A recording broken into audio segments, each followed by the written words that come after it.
I was crying on my couch at 2 in the morning when my best friend, Sierra, showed up at my door with a bottle of wine and a box of tissues. She didn't call first, she didn't text, she just showed up, the way she'd been showing up for me for the past 30 years, since we met in college and became inseparable.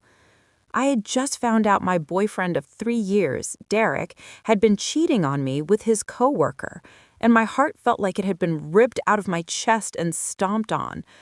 Sierra held me while I sobbed into her shoulder, told me that Derek was a fool, told me that I deserved so much better, told me that any man who couldn't see my worth wasn't worth my tears. And I believed her, because Sierra had never lied to me. She was my person, my sister in every way that mattered except blood. I'm so glad you're here. If you're watching this video, please like and subscribe to my channel and tell me in the comments where you're listening to my story from. I want to know how far it's traveled, because what started as my best friend comforting me through the worst breakup of my life turned into the most painful betrayal I've ever experienced. And I need you to hear this story so you know that sometimes the people closest to you are the ones who hurt you the most. My name is Camille. I'm 53 years old and I work as a nurse at County General Hospital. I've been there for 25 years, working night shifts mostly, taking care of people in their darkest hours, and I'm good at it. I'm good at being there when people need me, at staying calm in a crisis, at knowing the right thing to say to make someone feel less alone. And that's exactly what Sierra did for me that night. She stayed with me until the sun came up, making me laugh through my tears, reminding me of all the times I'd survived heartbreak before, telling me that at 53 years old, I was still beautiful, still worthy, still deserving of real love, not the half-hearted bullshit Derek had been giving me.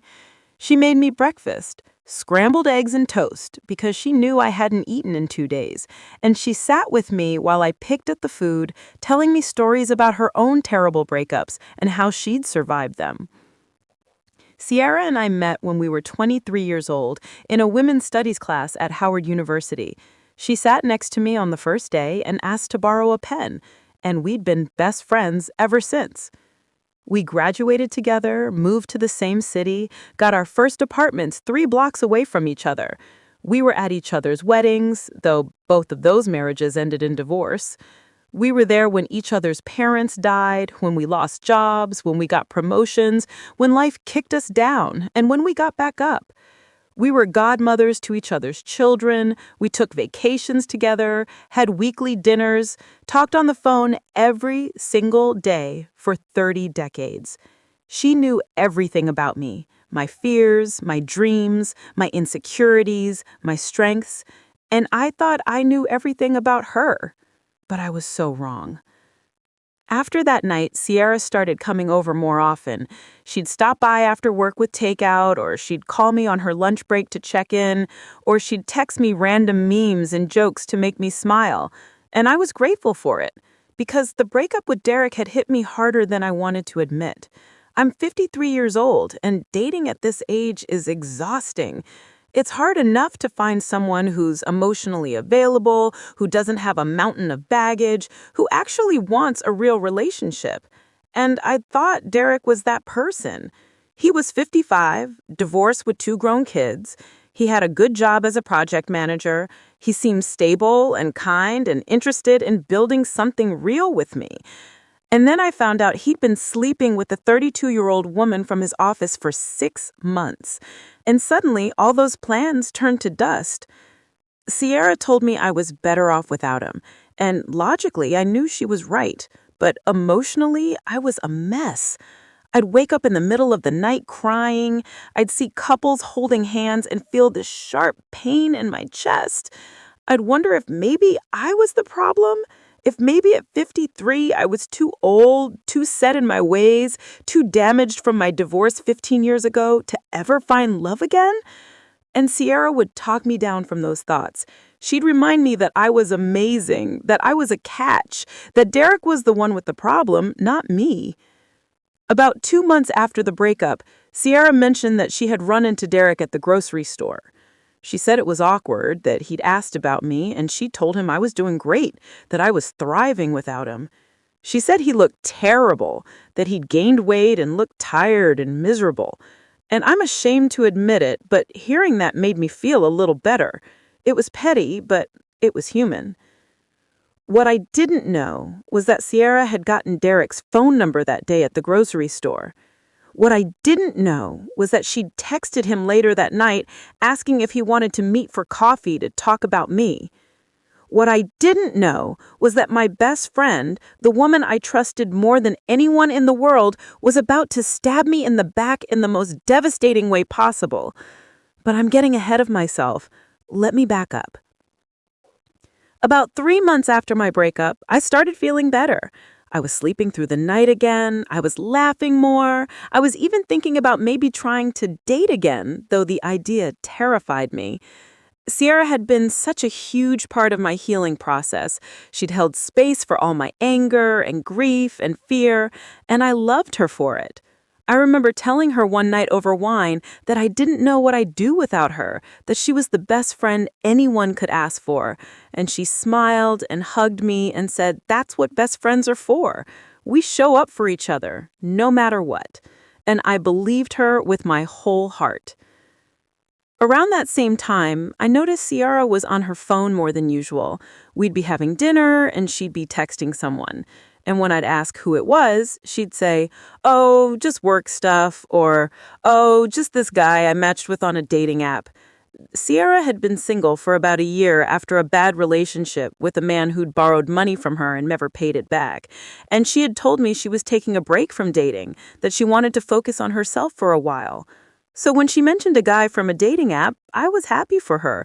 I asked her about him, and she was vague. Said his name was Mark, that he worked in business, that they were just casually talking, nothing serious. And I didn't push because I figured she'd tell me more when she was ready. That's how our friendship had always worked. We gave each other space, but we were always there when it mattered. About a month later, Sierra told me she was seeing someone, and that it was getting serious. She said his name was Michael, not Mark, like she said before.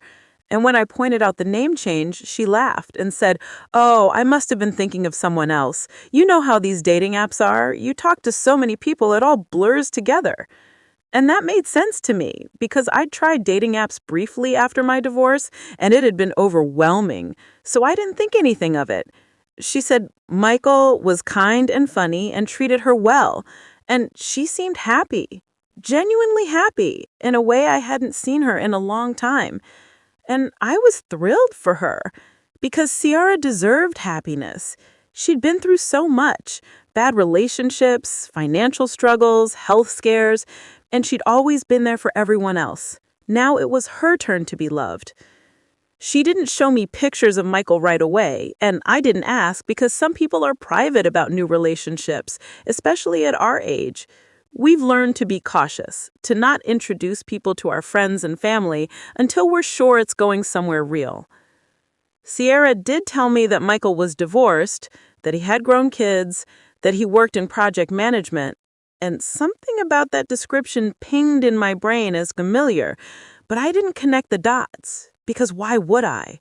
Never in a million years would I have suspected that my best friend was dating my ex-boyfriend, the man who'd broken my heart just months earlier, the man she'd held me while I cried over, the man she'd called a fool and told me I was better off without. I found the truth in the worst possible way. I was at the mall doing some shopping on my day off, and I decided to stop by the food court to grab lunch. And that's when I saw them. Sierra and Derek sitting at a table together, holding hands, laughing at something on one of their phones, looking, for all the world, like a happy couple. And my brain couldn't process what I was seeing. At first, I thought maybe I was mistaken. Maybe it just looked like Sierra. Maybe it was someone who resembled her. But then she turned her head, and I saw her profile, and it was definitely her. There was no doubt. And the man sitting across from her, holding her hand, was definitely Derek. I stood there, frozen in the middle of the food court, with people walking around me, with the smell of French fries and orange chicken in the air, with my shopping bags cutting into my palms, and I watched my best friend of 30 years laugh with my ex-boyfriend, the man who cheated on me, the man who'd made me question my worth, the man she'd helped me get over. And the betrayal hit me like a physical blow. I actually felt dizzy, like the ground was tilting under my feet. I wanted to march over there and confront them, wanted to scream and demand answers, wanted to flip their table over and make a scene, but I couldn't move. I just stood there, staring at them, trying to understand how this could be happening. Finally, I turned and walked away. My legs shaky, my heart pounding so hard I thought I might pass out. I went to my car and sat in the driver's seat and just breathed, trying to calm down, trying to think clearly, trying to figure out what to do. I pulled out my phone rang, and it was Sierra calling me back, and I stared at her name on my screen for a long moment before I answered. My voice came out cold, flat. "Hey, what's up?" I said. And she was all cheerful and normal, like she hadn't just been caught red-handed. "Hey, girl," she said, "sorry I missed your call. I was having lunch with Michael. What are you up to?" And the lie, the casual, easy lie, after 30 years of friendship made me so angry I could barely speak. "Michael?" I said. "Is that what we're calling him now?" There was a pause. A long, heavy pause, and I could practically hear her brain working, trying to figure out what I knew, trying to decide how to play this. "Camille," she said slowly, "what are you talking about?" "I saw you, Sierra," I said, my voice shaking. "I saw you at the mall with Derek, holding his hands, laughing like you're a couple. So you want to tell me what the hell is going on, or are you going to keep lying to my face?" Another pause. Then she sighed. "Camille, I was going to tell you, I just didn't know how to bring it up. I knew you'd be upset, and I wanted to wait until the time was right." "The time was right?" I repeated. "Are you kidding me, Sierra? The time to tell me you were dating my ex-boyfriend was before you started dating my ex-boyfriend. The time to tell me was when you ran into him at the grocery store and got his number. The time to tell me was any of the 100 times you've talked to me over the past few months while you were apparently building a relationship with the man who broke my heart." "Camille, please," Sierra said, "let me explain. It's not what you think." "Really?" I said, "because from where I'm sitting, it looks like you're dating Derek, the man I was in a relationship with for 3 years, the man who cheated on me, the man you helped me get over while apparently getting close to him yourself. So please, Sierra, enlighten me. Tell me what I'm missing." She took a deep breath and said, "It just happened, Camille. I ran into him and we started talking. And there was this connection. I didn't plan it. I didn't want it to happen, but it did. And I know the timing is bad, but I can't help how I feel about him." "The timing is bad?" I said. "That's what you're going with? The timing is bad? Sierra, you're dating my ex-boyfriend, my recent ex-boyfriend, the man I was crying over on your shoulder just a few months ago. And you think the problem is the timing? Not the fact that you went after him in the first place, not the fact that you've been lying to me for months, not the fact that you betrayed 3 decades of friendship for a man who couldn't even be faithful to me?" She tried to interrupt, but I kept going. "And you know what the worst part is? You knew everything, Sierra. You knew how much he hurt me. You knew I was questioning everything about myself. You knew I was struggling, and you still did this. You still chose him over me, over our friendship, over everything we've built together." "Camille, you have to understand," Sierra said. "Derek and I, we're really good together. What we have is special. It's real, and I know it's complicated because of your history with him. But you guys are over. You broke up months ago. And I didn't think you'd want me to pass up a chance at real happiness just because you used to date him." "Used to date him?" I said. "We were together for 3 years, Sierra. 3 years. And it's only been a few months since we broke up. And even if it had been 10 years, even if I was completely over him, which I'm not, you don't date your best friend's ex. That's like rule number 1 of friendship. You just don't do it." She got defensive then. Well, maybe if you'd been able to make it work with him, I wouldn't have had a chance. Maybe if you'd been a better girlfriend, he wouldn't have been looking elsewhere. And I felt like she'd slap me. Are you seriously blaming me for him cheating? Are you actually going to sit there and tell me that his infidelity was my fault, Sierra? I can't believe you're saying this. This isn't you. This isn't the woman I've known for 30 years. Derek has changed you, or maybe this is who you've always been, and I was just too blind to see it. We argued for another 20 minutes, going in circles with her trying to justify what she had done and me trying to make her understand how deeply she'd hurt me. But we weren't getting anywhere. She was convinced that she had a right to pursue happiness with Derek, regardless of how it affected me, and I was convinced that what she had done was an unforgivable betrayal. Finally, I said, Sierra, I can't do this. I can't have you in my life if you're going to be with him. I just can't.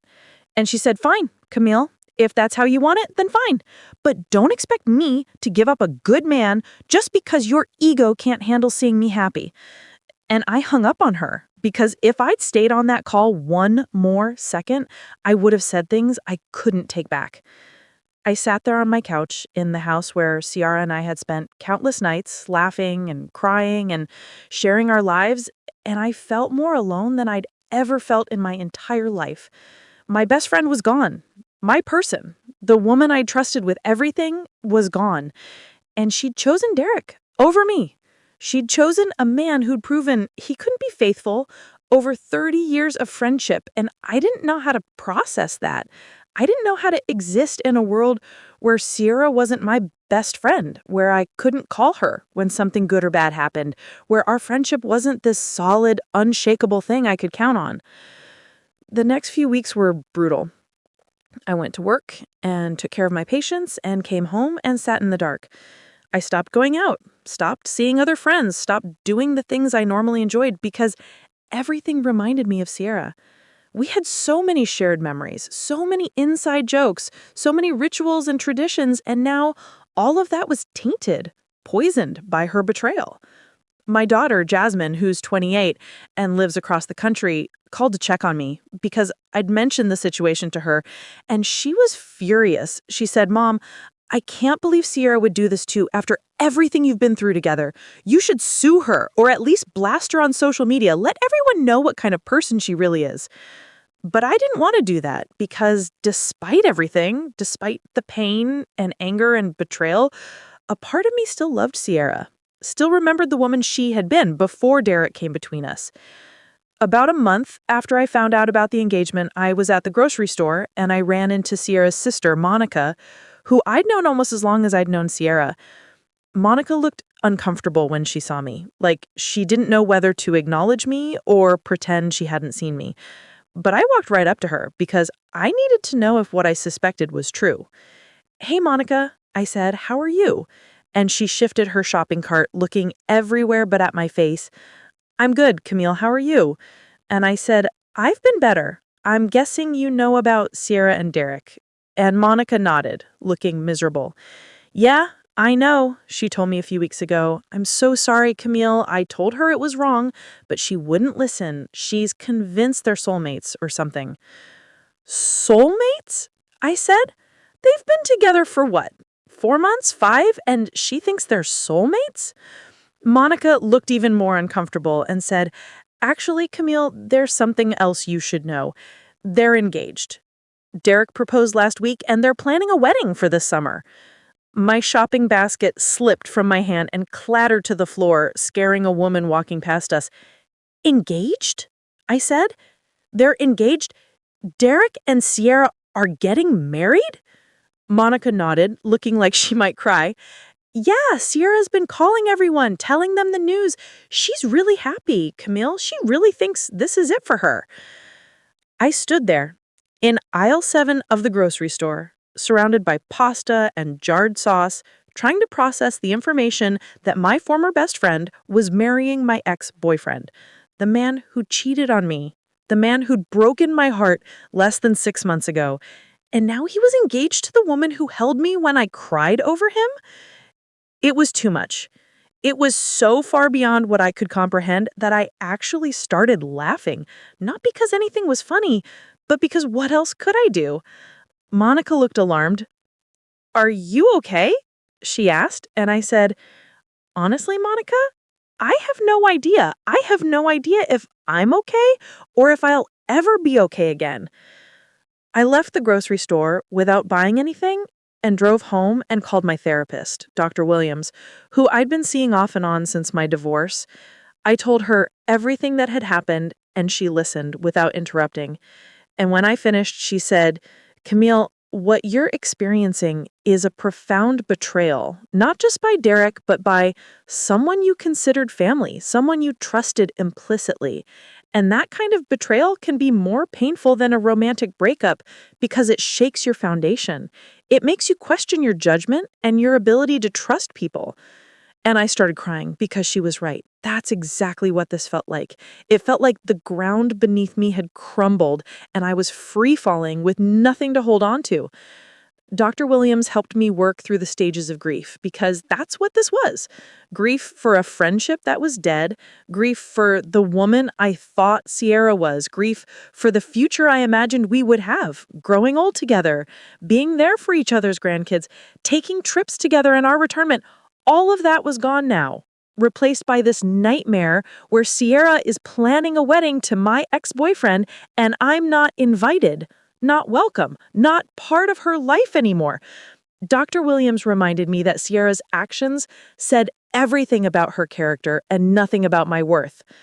She reminded me that real friends don't betray each other like this, that what Sierra had done was unexcusable regardless of her justifications. And slowly, very slowly, That night, I did something I probably shouldn't have. I looked at Sierra's social media for the first time since our fight, and it was like looking into an alternate universe where everything was perfect and I didn't exist. She'd posted dozens of photos of her and Derek at restaurants, at the beach, at what looked like Derek's house. They looked happy, genuinely happy. And that made it so much worse, because if they'd looked miserable, I could have told myself that karma was real, that they'd gotten what they deserved. But they didn't look miserable, they looked like they were in love. And that felt like another betrayal, like somehow the universe was rewarding them for what they'd done to me. I scrolled through the comments on Sierra's posts and saw messages from mutual friends congratulating them, calling them a beautiful couple, saying they were perfect together. And I wanted to comment.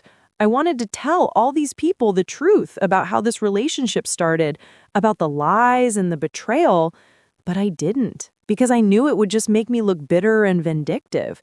So I closed the app and blocked Sierra on everything: social media, phone, email, everything. I blocked her completely because seeing her face, seeing her happy with Derek, was too painful, and I needed to protect myself, even if it meant cutting off any possibility of ever reconciling. My daughter Jasmine flew in to visit me the next month because she was worried about me. She said, "Mom, you sound different on the phone, like you've lost something." And I had lost something. I'd lost my best friend, my confidence, my ability to trust people. And Jasmine being there helped more than I can explain. We spent a week together cooking and watching movies and talking about everything that had happened. And Jasmine, who's always been wise beyond her years, said something that stuck with me. She said, "Mom, I know this hurts, and I know you feel betrayed, but you have to remember that Sierra's choices aren't a reflection of you. They're a reflection of her. You were a good friend. You were loyal and honest and supportive for 30 years, and she threw that away, not because you weren't enough, but because she's not the person you thought she was.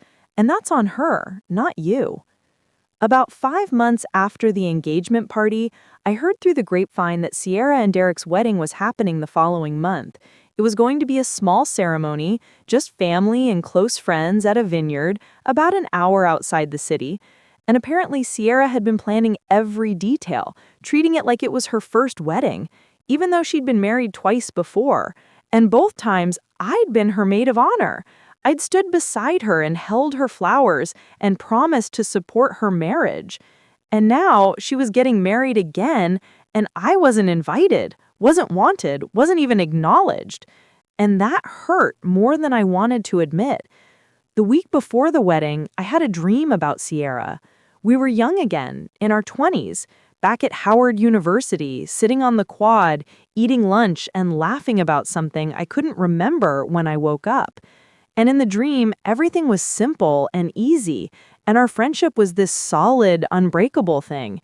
And when I woke up, I cried because that friendship was gone, and it was never coming back. The Sierra I'd known, the woman I'd loved like a sister, was gone, replaced by someone I didn't recognize, someone who could betray me so completely and not seem to feel any remorse about it. On the day of Sierra's wedding, I stayed home.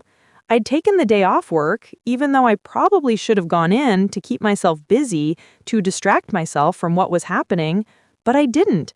I stayed in my pajamas and I let myself feel everything. The grief, the anger, the sadness, the loss. I let myself mourn, not just the friendship, but the future I'd imagined we'd have together.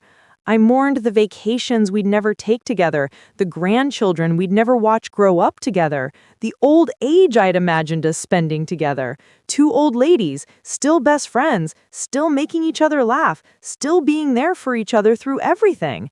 My phone rang around 3 in the afternoon on the day of the wedding, and I saw it was a number I didn't recognize.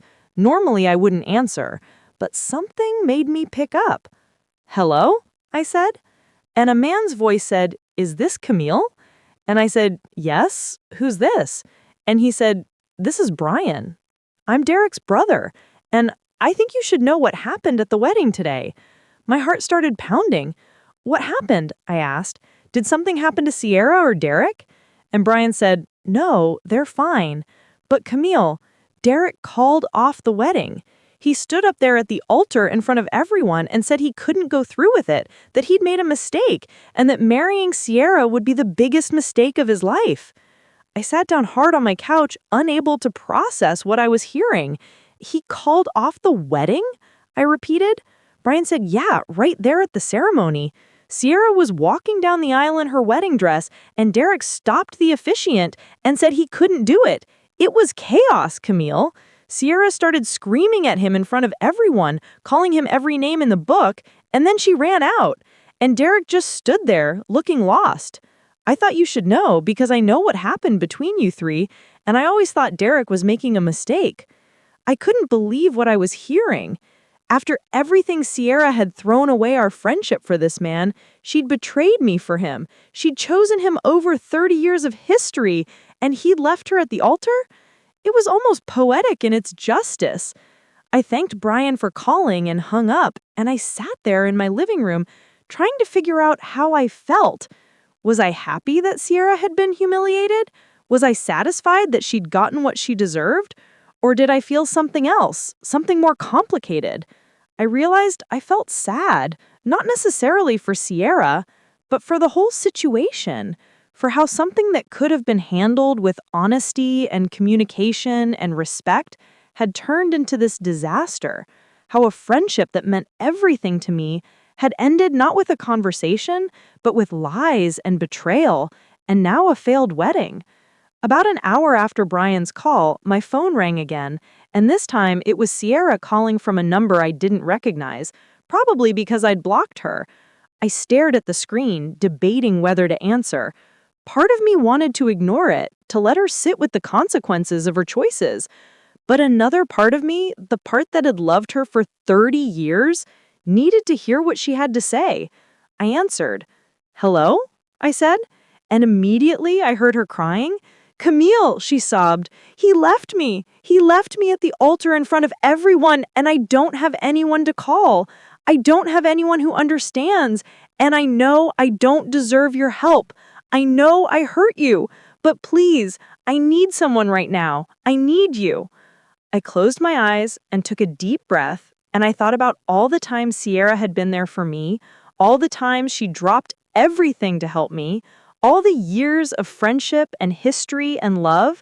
And then I thought about the betrayal, about the lies, about her dating Derek behind my back, about her choosing him over me, over us. And I said, "Sierra, I can't be that person for you anymore.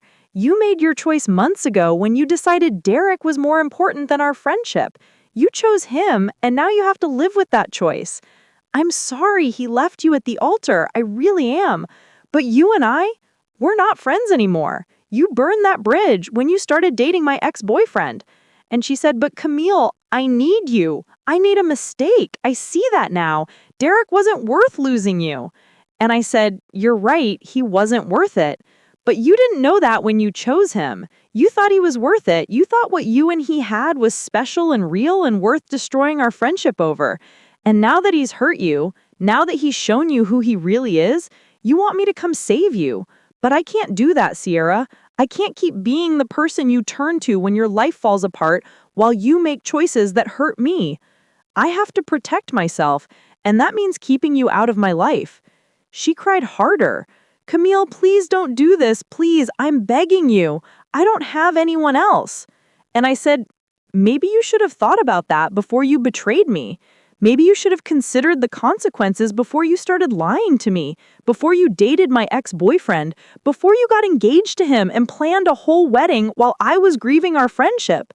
I'm sorry you're hurting, Sierra. I really am, but this is not my problem to fix. You made your bed. Now you have to lie in it."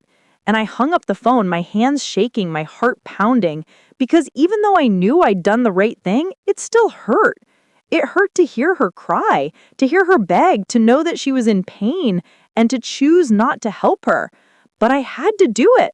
I had to protect myself, because Sierra had proven that she wasn't safe, that she would hurt me again if given the chance.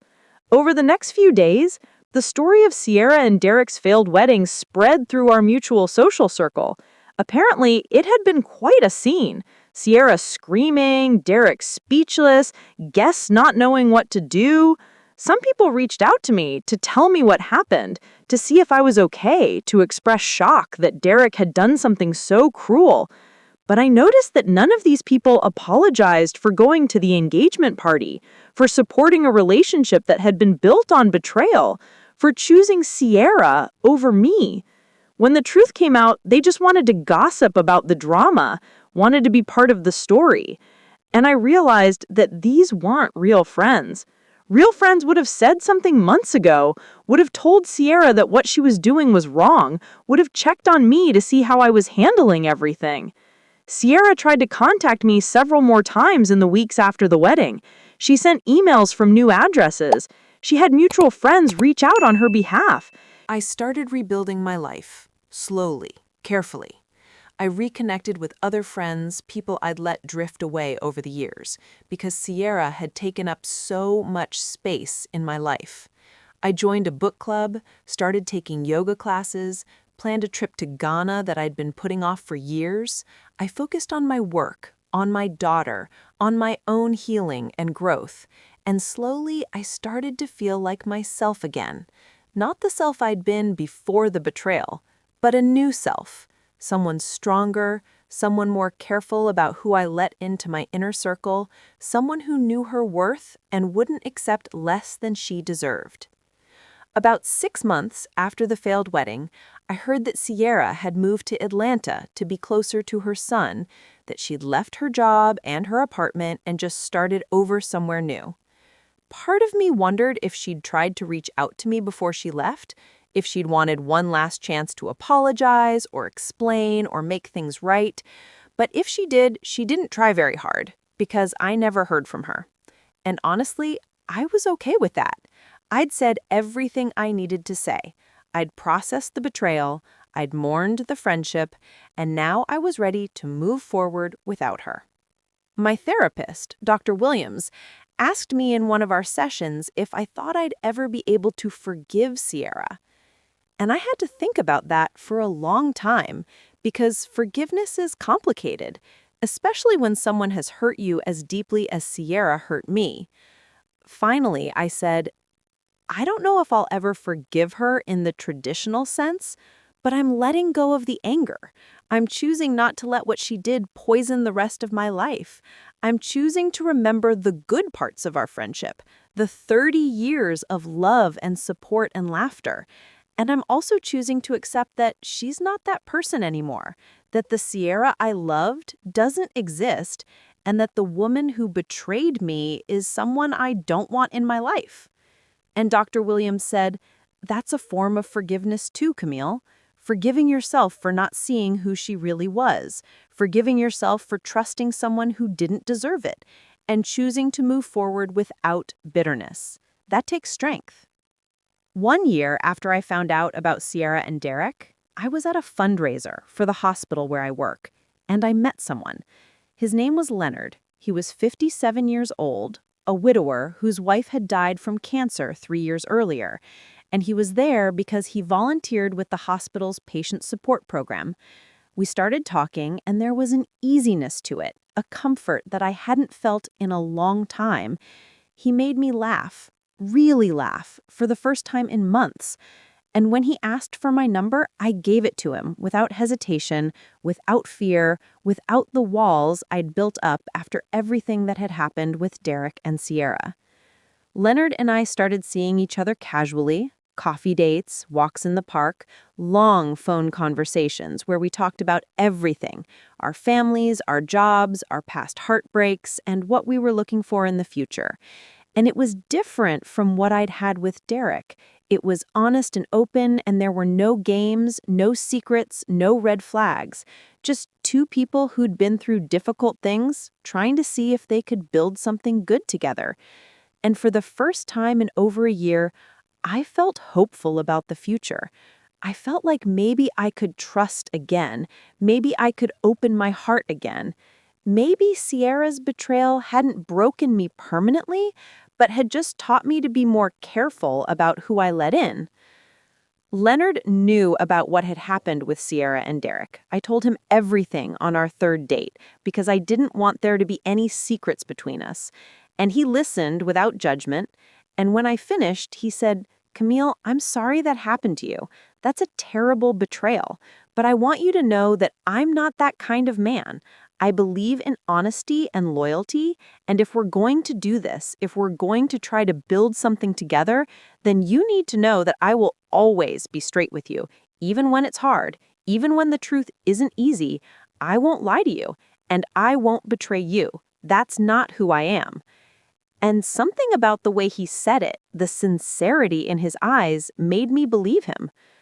About 18 months after the failed wedding, I was at the grocery store again, the same one where I had run into Sierra's sister Monica, and this time I saw Sierra herself. She was in the produce section, picking through avocados, and she looked different, thinner, more tired, like the past year and a half had aged her in ways that went beyond just physical appearance. She looked up and saw me, and for a moment we just stared at each other. Two women who'd once known everything about each other, who'd shared 30 years of friendship, who were now complete strangers. And I saw her mouth open like she was going to say something, but I turned my cart around and walked down a different aisle because I had nothing to say to her, nothing that hadn't already been said. Later that night, Leonard and I were having dinner at my house, and I told him about seeing Sierra, and he asked me how I felt about it. And I said, honestly, I felt nothing. No anger, no sadness, no longing for what we used to have, just nothing. And Leonard said, "That's growth, Camille. That's what healing looks like when someone who once had the power to destroy you becomes just another person in the grocery store." And I realized he was right. I'd done the work. I'd processed the betrayal. I'd rebuilt myself. And now Sierra was just someone from my past, someone who taught me painful lessons about trust and friendship and choosing myself. My daughter, Jasmine, got engaged around this time to a wonderful man named Marcus, who treated her like she hung the moon. And as I helped her plan her wedding, I thought about Sierra, about how she'd been there when Jasmine was born, how she was Jasmine's godmother, and how in another life, in the life I'd imagined we'd have, Sierra would have been helping me with this, helping me plan my daughter's wedding, picking out flowers and dresses and making sure everything was perfect. But that wasn't this life. In this life, Sierra had chosen Derek over me, over our friendship, over everything. And now she wasn't part of these important moments. And that was her loss, not mine. At Jasmine's wedding, I stood up to give a toast, and I looked around at all the people there, my family, Leonard, who was sitting in the front row smiling at me, my friends, real friends, who'd been there for me through everything, and I said something I'd been thinking about a lot.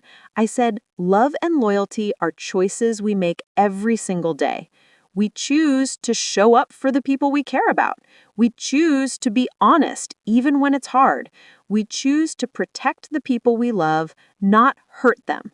And the people who can't make those choices, the people who choose betrayal over loyalty, who choose deception over honesty, those people show you who they are. And it's up to you to believe them and to protect yourself accordingly. And as I said those words, I saw Leonard nodding, and I saw my daughter smiling at me with tears in her eyes, and I knew that I'd learned something valuable from what Sierra had done. She'd shown me who she was, and I'd finally believed her. And that had saved me. 2 years after finding out about Sierra and Derek, Leonard asked me to move in with him. We'd been dating for over a year at that point, and it felt right. We were both older, both had been through enough to know what we wanted and what we didn't want, and what we wanted was each other. And as I was packing up my house, going through boxes of old photos and memories, I found pictures of Sierra and I from throughout our 30-year friendship. College graduation, our weddings, the births of our children, vacations we had taken together, countless ordinary moments that had made up the fabric of our friendship. And I sat there on my bedroom floor, surrounded by these photos, trying to decide what to do with them. Part of me wanted to throw them away, to erase any evidence that Sierra had ever been important to me. But another part of me knew that would be dishonest. Those photos represented real moments, real love, real friendship that existed before everything fell apart. And just because Sierra betrayed me didn't mean those moments hadn't been real. So I put the photos in a box, and I labeled it Past Friendships, and I put it in the back of my closet, not displayed, not destroyed, just acknowledged as part of my history, as something that had shaped me, but didn't define me anymore. Leonard and I built a good life together, a life based on honesty and mutual respect and real partnership. We traveled, we spent time with our kids and grandkids, we built a community of friends who showed up for each other, who were loyal and kind and trustworthy, and every day I was grateful for what I'd learned from Sierra's betrayal. I was grateful that I now knew how to recognize real friendship, how to value loyalty and trust, and how to protect myself from people who would hurt me. And I was grateful that I'd chosen myself, that I'd refused to accept Sierra back into my life, even when she was begging, even when it would have been easier to forgive and forget, because some betrayals are too deep. Some wounds don't heal by pretending they never happened. They heal by acknowledging the pain, by setting boundaries, by choosing yourself over and over again. About 3 years after the failed wedding, I heard through mutual friends that Sierra was dating someone new, that she seemed happy, and that she'd built a new life in Atlanta. And I was genuinely glad for her.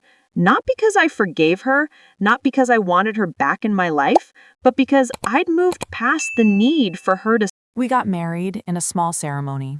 Just our kids and a handful of close friends, people who'd earned their place in our lives through loyalty and honesty and consistency. And as I stood there, saying my vows, I thought about Sierra, about how she'd probably imagined being at my wedding if I ever got married again, how in another timeline she would have been standing next to me as my maid of honor. But that timeline didn't exist. This was my reality, and in this reality, I was surrounded by people I could trust, people who'd proven they would show up for me. And that was worth more than 30 years of history with someone who'd ultimately betrayed me. My son-in-law, Marcus, pulled me aside at the reception and said, Camille, I just want to say thank you for being such a good example to Jasmine of what it means to have boundaries and self-respect. After what your friend did to you, a lot of people would have taken her back, would have forgiven her just to avoid the discomfort of losing a friendship. But you didn't. You chose yourself, and that taught Jasmine that she never has to accept betrayal from anyone, no matter how long she's known them, and that's a gift. And hearing that made me realize that Sierra's betrayal hadn't just been this terrible thing that happened to me. It had also been an opportunity to model for my daughter and my granddaughter what it looks like to respect yourself, what it looks like to set boundaries, what it looks like to walk away from people who hurt you, even when it's hard. About 5 years after I found out about Sierra and Derek, I was cleaning out my email and I found a draft I'd never sent. It was from right after our fight when I was still processing everything that had happened. And in the draft, I'd written, "Sierra, I don't understand how you could do this to me after everything we've been through. How you could choose a man you'd known for a few months over a friendship that spanned 30 years. How you could lie to my face over and over again while building a relationship with my ex behind my back. I don't understand how the woman who held me while I cried over Derek could turn around and date him herself. How you could think that was okay. How you could justify it to yourself. And I want you to know that this has broken something in me, something I'm not sure will ever fully heal, because you weren't just my friend, you were my family, and you betrayed me in the worst possible way." I read through that draft, and I remembered the pain I'd felt when I wrote it, the raw, open wound of betrayal. And I realized how far I'd come in 5 years, how I'd gone from that devastated, heartbroken woman to someone who was genuinely happy, someone who'd rebuilt her life, someone who'd found real love and real friendship with people who deserved it. And I deleted that draft because I didn't need it anymore, didn't need to send it, didn't need to hold on to that pain. Sierra knew what she'd done, and if she didn't, then no email from me would make her understand, and I was at peace with that. Leonard and I were having coffee one morning, and he said, "Camille, I've been thinking about something and I want to ask you a question. Do you think you would have found me if Sierra hadn't betrayed you?" And I thought about that, really thought about it, and I said, honestly, probably not. Because when I was with Derek, I was settling. I was in a relationship that wasn't good for me, with a man who didn't treat me the way I deserved to be treated. And if Sierra hadn't done what she did, I might have gone back to Derek. I might have forgiven him for cheating and stayed in that mediocre relationship for who knows how many more years. So, in a strange way, Sierra's betrayal freed me. It forced me to see Derek for who he really was, and it opened up space in my life for something better. For you. And Leonard smiled and said, "So I should send Sierra a thank you card?" And I laughed and said, "Absolutely not, but I see your point." My granddaughter, Cameron, started asking questions as she got older about why she didn't have as many aunties as some of her friends, about why there weren't more people at family gatherings, and Jasmine told her age-appropriate versions of the truth about how sometimes people we love hurt us, and we have to create distance to protect ourselves. And Cameron, being a smart kid, asked, "But don't you forgive people when they hurt you?" And Jasmine said, "Yes, we forgive them, but forgiving doesn't always mean letting them back into your life. Sometimes forgiveness means letting go of the anger, but still maintaining boundaries to keep yourself safe." And I was so proud of her for understanding that, for teaching her daughter that forgiveness and reconciliation aren't the same thing. 6 years after the betrayal, I got a message on LinkedIn, of all places, from Sierra. It was long and rambling and full of apologies. She said she had been in therapy for years, working through why she did what she did, and she understood now that it was about her own insecurities, her own fear of being alone, her own pattern of making bad choices when it came to men. She said she had destroyed our friendship, and She didn't expect me to forgive her, but she wanted me to know that she was sorry, truly, deeply sorry, and that losing me had been the biggest regret of her life. She said she had given up the best friend she'd ever had for a relationship that had not even lasted a year, and she'd been paying for that choice ever since. I read through that message 3 times, sitting at my desk at work, trying to figure out how I felt about it. And I realized I felt sad, not for myself, but for Sierra, because she'd lost something precious, something irreplaceable, and she'd lost it through her own choices, through her own betrayal. And now, 6 years later, she's reaching out, trying to make amends.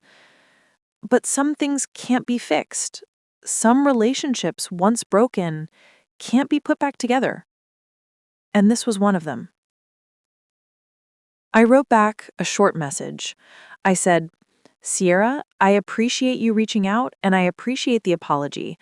I've forgiven you in the sense that I'm not angry anymore and I wish you well, but I don't want to reconnect. Our friendship ended when you chose to betray me, and that ending is permanent. I've moved on and built a good life, and I need you to respect that and move on too. Take care of yourself." And I hit send. And I blocked her on LinkedIn too, because I meant what I said. It was over, and it needed to stay over. Leonard asked me that night if I felt good about my response, and I said, "I feel at peace with it," which is different from feeling good, but it's enough.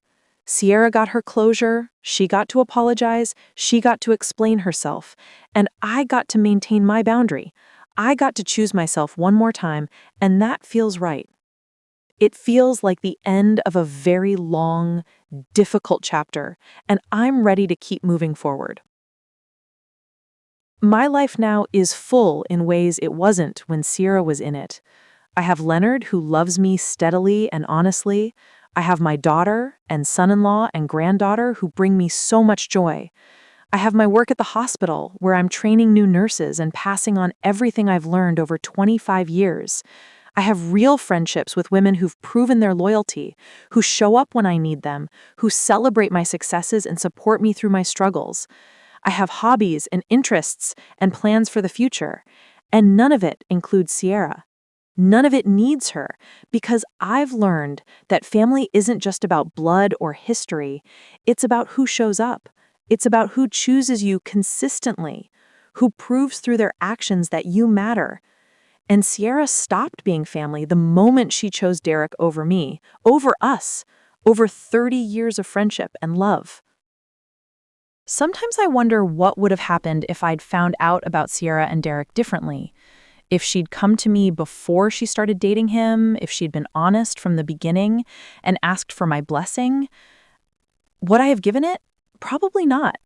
Because there's something fundamentally wrong about dating your best friend's ex, especially when that relationship just ended, especially when you watched your friend cry over him. But at least if she had been honest, at least if she had given me the choice to walk away before getting in too deep, before building a whole relationship on a foundation of lies, maybe it would have hurt less.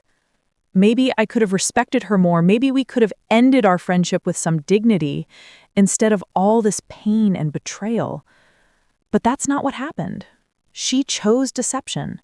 She chose to lie to my face for months. She chose Derek over me, and then she chose to marry him, or tried to. And those choices have consequences. 7 years after finding out about the betrayal, I was at a conference for nurses in Chicago, and during a break, I was getting coffee when I heard someone say, "Camille, is that you?" And I turned around and it was Monica, Sierra's sister, who I hadn't seen since that day at the grocery store when she told me about the engagement. Monica looked older, like we all did, and she looked hesitant, like she wasn't sure if I'd want to talk to her. But I smiled and said, "Hi, Monica, how are you?" And we ended up sitting together, talking for about 20 minutes. I'm 61 years old now, and when I look back at everything that happened with Sierra and Derek, I don't feel angry anymore. I don't even feel sad. I just feel grateful. Grateful that I found out the truth. Grateful that I chose myself. Grateful that I didn't let their betrayal break me. Grateful that I built this beautiful life full of people who love me honestly and loyally and consistently. And sometimes I think about what I would say to my 53-year-old self, the woman who found out her best friend was dating her ex, the woman who felt like her world was ending. And I would tell her this: you're going to be okay. I know it doesn't feel like it right now. I know it feels like you'll never recover from this, but you will. You're going to cry and grieve and rage, and that's all okay. That's all part of healing. But eventually, you're going to wake up one day and realize you're okay, that the pain has faded, that you've built something new and beautiful from the ashes of that friendship. And you're going to be proud of yourself for choosing you, for setting boundaries, for refusing to accept betrayal, even from someone you loved for 30 years. And to anyone out there who's going through something similar, who's been betrayed by a friend, who's wondering if they'll ever feel normal again, I want you to know that you will heal. It takes time, and it takes work, and it takes a commitment to choosing yourself over and over again. But you will get through this, and on the other side, you'll be stronger, you'll be wiser, you'll know your worth, and you won't accept anything less than you deserve. And that's the greatest gift that can come from betrayal, the gift of knowing yourself deeply and protecting that self fiercely. My name is Camille. I'm 61 years old, and my best friend of 30 years betrayed me in the worst possible way, and I survived. And more than that, I thrived. And if I can do it, so can you.